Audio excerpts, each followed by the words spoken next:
السلام علیکم ورحمۃ اللہ وبرکاتہ۔ ناظرین محترم، راہ عشق میں خوش آمدید۔ درود و سلام ہو رحمت عالم نور مجسم صلی اللہ تعالی علیہ وسلم اور آپ کی آل پاک پر صلی اللہ علیہ نبی الامی وآلہ صلی اللہ علیہ وسلم، صلوات و سلام علیک یا رسول اللہ صلی اللہ تعالی علیہ وسلم۔ ناظرین، حضرت شمس تبریز کی چند روزہ صحبتوں نے مولانا روم کو قلندر بنا ڈالا تھا۔ ان ملاقاتوں سے پہلے مولانا کا یہ حال تھا کہ شاہان وقت کے دربار سے بھی تعلق رکھتے تھے، قیمتی لباس پہنتے تھے اور جب گھر سے نکلتے تو اس شان سے کہ سینکڑوں افراد پیچھے پیچھے ہوتے اور آپ نہایت جاہ و جلال کے ساتھ آگے آگے چلتے۔ اگر کوئی اجنبی یہ منظر دیکھ لیتا تو یہی سمجھتا کہ کوئی حاکم اپنے تمام تر جلال و جبروت کے ساتھ گزر رہا ہے، مگر جس دن سے حضرت شمس تبریز کی غلامی اختیار کی تو آپ کی دنیا ہی بدل گئی۔ ریاضت اور مجاہدہ اس قدر بڑھا ہوا تھا کہ کسی مرید یا خادم نے مولانا روم کو شب خوابی کے لباس میں نہیں دیکھا، یہاں تک کہ تکیہ اور بستر بھی نہیں ہوتا۔ اگر نیند غالب آ جاتی تو بیٹھے بیٹھے سو جاتے، اکثر روزہ رکھتے تھے۔ آج کوئی شخص مشکل سے اس بات پر یقین کرے گا کہ مولانا روم پانی سے افطار کیا کرتے تھے اور مسلسل 10-20 دن تک کچھ نہیں کھاتے تھے۔ اذان ہوتی تو فوراً قبلے کی طرف مڑ جاتے اور چہرے مبارک کا رنگ بدل جاتا۔ نماز میں اتنا گم ہوتے کہ گرد و پیش کی خبر نہ رہتی۔ خادموں نے بارہا اپنی آنکھوں سے یہ منظر دیکھا کہ عشاء کے بعد نماز کی نیت باندھی تو 2 رکعتوں میں صبح ہو گئی۔ ایک بار جاڑوں کا موسم تھا، مولانا روم نماز کے دوران رونے لگے اور یہاں تک روئے کہ داڑھی اور سینہ آنسوؤں سے تر ہو گیا۔ خادم سپہ سالار کا بیان ہے کہ سردی کی شدت کے باعث آنسو رخساروں پر جمنے لگے، مگر مولانا کی محویت میں کوئی فرق نہیں آیا۔ آپ کا مزاج انتہائی قناعت پسندانہ تھا۔ سلاطین و امراء جس قدر تحائف بھیجتے، مولانا روم اپنے مریدان خاص صلاح الدین زوقب یا حسام الدین کے پاس یہ ہدایت دے کر بھیج دیتے کہ انہیں فوری طور پر ضرورت مندوں میں تقسیم کر دیا جائے۔ کبھی کبھی ایسا ہوتا کہ گھر میں بہت زیادہ تنگی ہوتی اور مولانا کے صاحبزادے ولد اصرار کرتے تو حسب ضرورت تھوڑی بہت رقم رکھ لیتے تھے۔ جس دن گھر میں کھانے کا سامان نہ ہوتا اس روز مولانا روم بہت خوش ہوتے اور بڑے والہانہ انداز میں فرماتے، آج ہمارے گھر سے درویشی کی بو آتی ہے۔ مولانا روم کی فیاضی کا یہ عالم تھا کہ جب کوئی مانگنے والا سوال کرتا اور مولانا کے پاس دینے کے لیے کچھ نہ ہوتا تو اپنی عبا یا پیراہن اتار کر دے دیتے۔ ایک بار مولانا روم کی شریک حیات نے اپنی ملازمہ کو سخت سزا دی۔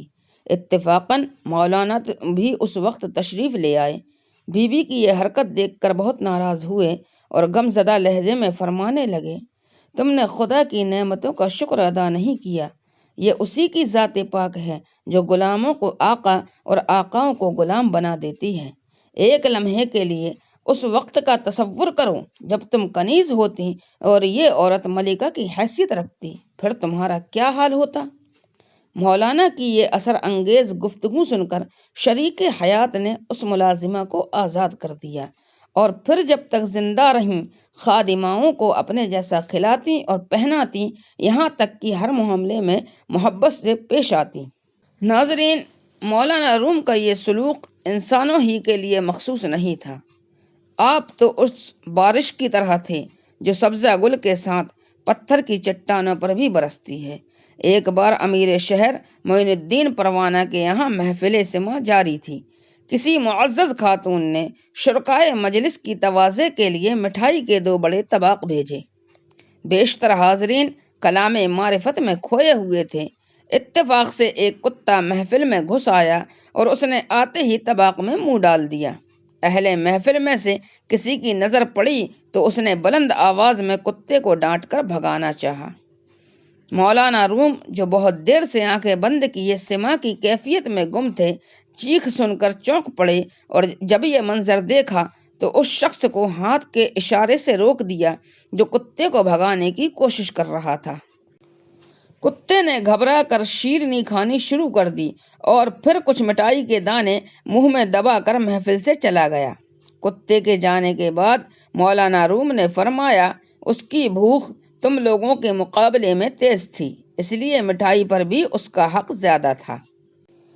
ایک بار مولانا اپنے مریدوں کے ہمراہ ایک تنگ گلی سے گزر رہے تھے۔ اتفاق سے وہاں ایک کتا اس طرح سو رہا تھا کہ راستہ بند ہو گیا تھا۔ مولانا چلتے چلتے رک گئے۔ اچانک ایک شخص جو مولانا روم کو جانتا تھا گلی کی دوسری جانب سے آ رہا تھا۔ اس نے مولانا کو کھڑے دیکھ کر کتے کو پتھر مارا۔ وہ چیختا ہوا بھاگ گیا۔ راستہ تو صاف ہو گیا، لیکن مولانا کے چہرے پر دلی تکلیف کے آثار نظر آ رہے تھے۔ جب وہ شخص قریب آیا تو آپ نے اس سے فرمایا، اے بندہ خدا، تو نے ایک جانور کی دل آزاری کر کے کیا پایا؟ میں کچھ دیر اس کے جاگنے کا انتظار کر لیتا۔ عزیز دوستو، مولانا روم کے مسلک میں دل آزاری گناہ عظیم تھی۔ اگر کوئی چیونٹی بھی آپ کے پیروں کے نیچے آ کر کچل جاتی تو مولانا کو بہت دکھ ہوتا۔ اکثر اوقات لوگوں کا دل رکھنے کے لیے بڑے سے بڑا نقصان برداشت کر لیتے۔ ایک مرتبہ مولانا روم بازار سے گزر رہے تھے۔ لوگوں نے آپ کو آتے دیکھا تو اپنی اپنی دکانوں پر احتراماً کھڑے ہو گئے۔ جب کچھ لڑکوں کی آپ پر نظر پڑی تو وہ بھاگتے ہوئے آئے اور مولانا کے ہاتھوں کو بوسہ دینے لگے۔ مولانا بچوں کو خوش کرنے کے لیے جواباً ان کے ہاتھ چوم لیتے۔ ایک لڑکا کسی کام میں مشغول تھا۔ اس نے چلا کر کہا، مولانا ابھی جائیے گا نہیں، میں ذرا کام سے فارغ ہو جاؤں۔ مولانا نے اس کی آواز سنی اور مسکرانے لگے۔ پھر آپ بہت دیر تک اس لڑکے کے انتظار میں کھڑے رہے۔ جب وہ اپنے کام سے فارغ ہو کر آیا تو اس نے مولانا کے ہاتھوں کو بوسہ دیا، تب آپ تشریف لے گئے۔ دوستو، اسی طرح ایک دن بھرے بازار میں دو آدمی لڑ رہے تھے اور ایک دوسرے کو فحش گالیاں دے رہے تھے۔ ان میں سے ایک کہہ رہا تھا، او شیطان، اگر تو ایک کہے گا تو 10 سنے گا۔ مولانا روم اس طرف سے گزر رہے تھے۔ آپ اس شخص کے قریب آ گئے اور فرمایا، بھائی، تمہیں جو کچھ کہنا ہے مجھے کہہ ڈالو۔ اگر تم 1000 کہو گے تو جواب میں ایک بھی نہ سنو گے۔ مولانا کے حسن کلام نے دونوں کو شرمندہ کر دیا، یہاں تک کہ وہ باہمی رنجش کو ختم کر کے آپس میں دوست ہو گئے۔